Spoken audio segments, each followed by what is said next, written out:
said there was a chance of rain today, but it doesn't seem like it. I guess that's a good thing. And what was going on today? I guess the first thing I wrote was kind of interesting. It related to that story, if you remember, it dealt with a rich couple who essentially traveled to the Yukon and got a vaccine early when they shouldn't have. It's basically meant for local residents. So they got caught, I guess you could say. And now apparently they went through the court system, and it says here, COVID-19 Vancouver couple accused of vaccine queue jumping in Yukon fined after guilty pleas. Rodney Baker, the former CEO of Great Canadian Gaming Corp, and Ekaterina Baker appeared remotely Wednesday in a Whitehorse courtroom to plead guilty to failing to self-isolate for 14 days and failing to act in a manner consistent with their declarations upon arriving in Yukon. And what was the final outcome? Apparently they each had to pay $500 for a total of $1,000, and it says the court heard the Bakers had each donated $5,000 to the global vaccine sharing effort known as COVAX, while the judge encouraged the couple to offer their reparations directly to the Beaver Creek community, which is the home to the White River First Nation. And that was the interesting thing, because even before, a lot of people were saying this is going to end up being nothing. I mean, if you're a millionaire, it's just going to be like a slap in the wrist or something like that. Like reading some of the comments, like this guy says, oh my god, this is a joke, $11,000, that's it. That's pocket change to this couple. And then someone else actually had this comment, it was kind of interesting too. It says, more evidence of the incredible waste by our leaders and bureaucrats chasing something that is insignificant. We should all just be happy there are folks out there who are prepared to pay obscene amounts of money to get vaccinated. Aren't we actually hoping that everyone will get the shot? What a bunch of identity politics losers to spend time and money complaining about the very thing we need to get done. What an interesting perspective overall. Although it does make me think, in general, what would be an adequate punishment in your mind, like for someone like this? For example, would the fine have to be astronomical? I guess similar to how a regular person would feel a $500 fine would be to them. So in this case, maybe it's, I don't know, $500,000 or something like that. Does it have to be that high, or does it have to be something else in terms of, like, say, I don't know, some kind of public record or something like that that's more impactful to whatever they do in the future? Because again, it's kind of interesting to see where it doesn't seem like anyone will be happy eventually in terms of what the punishment would be, so to speak. And this was kind of cool to read. People using drone footage to research things like killer whales, understanding a little bit more. It says drone footage reveals social secrets of killer whales. Killer whales have complex social structures, including close friendships, according to a new study that used drones to film the animals. The findings show that the killer whales spend more time interacting with certain individuals in their pod and tend to favor those of the same sex and similar age. Until now, research on killer whale social networks has relied on seeing the whales when they surface and recording which whales are together. Looking down into the water from a drone allowed us to see details such as contact between individual whales. I'm actually surprised some of this wasn't more common sense already. Like it says, our findings show that even with these tight-knit groups, whales prefer to interact with specific individuals.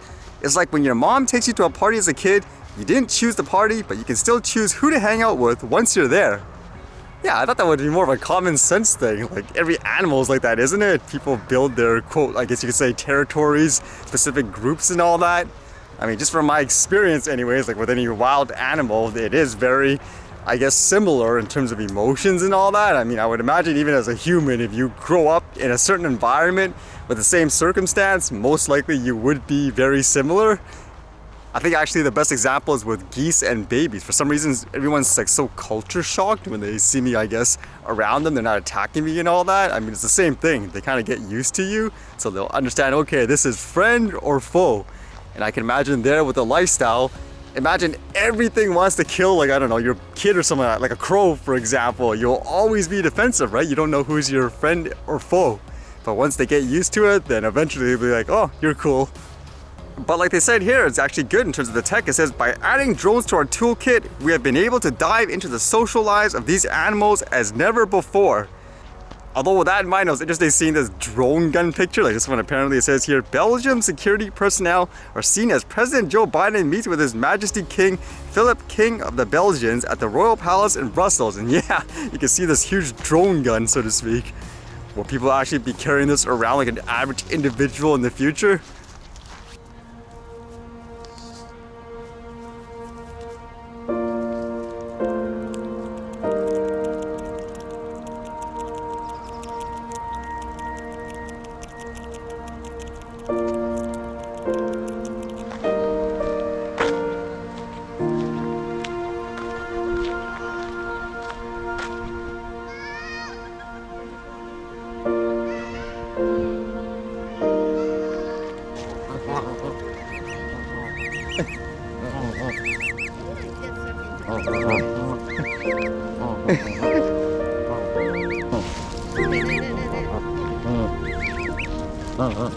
can't even play with the little ones. Yeah, see, dogs they always have.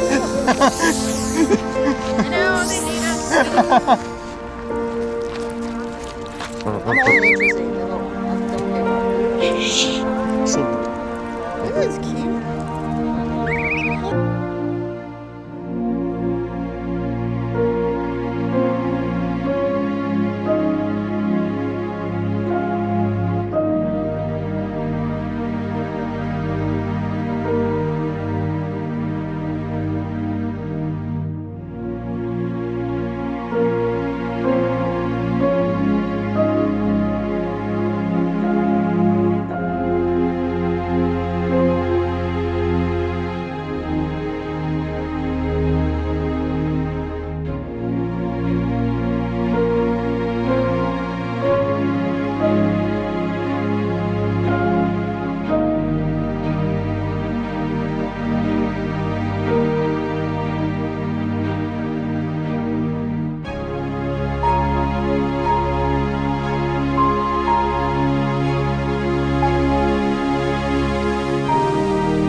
all right, see you guys later.